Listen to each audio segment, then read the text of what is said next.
Hello and welcome. Thank you for joining us on the program. I'm Chimezie Obi Iwago. Coming up, political and business leaders gather in Davos for the World Economic Forum with the theme, Mastering the Fourth Industrial Revolution. China's gross domestic product slows in 2015. Plus, Asian stocks jump after weak China GDP data. The Chinese gross domestic product registered an annual growth rate of 6.9% in 2015.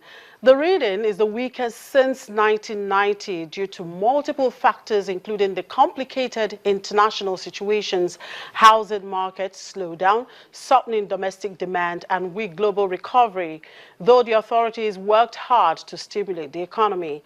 The National Bureau of Statistics, the country's GDP reached 67.67 trillion yuan, up 6.9% year-on-year. According to the data, China's GDP in the fourth quarter increased by 1.6% as compared to the third quarter. The preliminary calculation showed that China's GDP reached 67.67 trillion yuan, up 6.9% year-on-year. As for the 4 quarters, the figures for the 4 quarters stood at 7%, 7%, 6.9% and 6.8% respectively. And from the point of view of sectors, the agriculture sector saw a growth of 6.09 trillion yuan, up 3.9% from the previous year. The industrial sector also saw a growth of 27.42 trillion yuan, or 6% up from the previous year.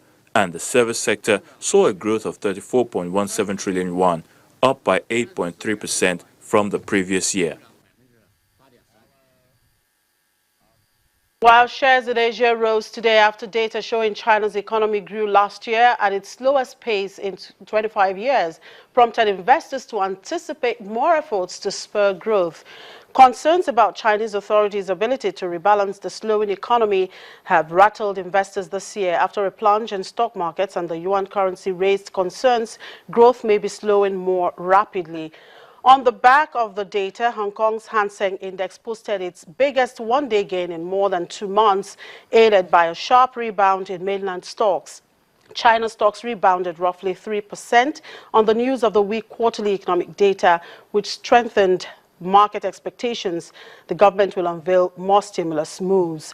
The CSI 300 index of the largest listed companies in Shanghai and Shenzhen rose 3.0% to 3,223.13, while the Shanghai Composite Index gained 3.2% to 3,007.74 points. Tokyo's Nikkei index was also given a boost, rising for the first time in 4 days, ending 0.6% higher at 17,048.37 points, snapping a 3-day losing streak. Well, let's switch over to Frankfurt Stock Exchange now to see how the European markets there are chewing the Chinese news. DWTV Channel's TV correspondent Olaf Kreger is standing by to talk us through that.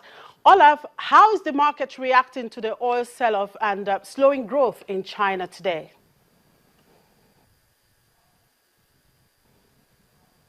The markets remain calm, even strong in Asia, in Europe, also here in Frankfurt. As you can see behind me on the billboard, there's not even one single sign for any kind of panic. But it's also true if when China sneezes, the rest of the world catches a cold, because China is the second largest economy in the world, and this will have a huge impact on all the other economies around the globe. And the IMF is expecting, and that sounds pretty much dangerous, substantial risk in the major emerging markets. That doesn't sound very good to me.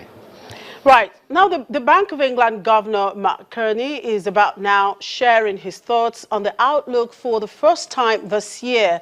What are the expectations of the market, considering a slew of data expected this week? Pretty good so far, because Britain's economy is grown strongly over the past 2 years, so the perspective for the economy in the UK are pretty much more than just all right. And so I think, yeah, it's a good outlook for the economy in Great Britain. Now, Olaf, what company news, it's coming out of Europe today.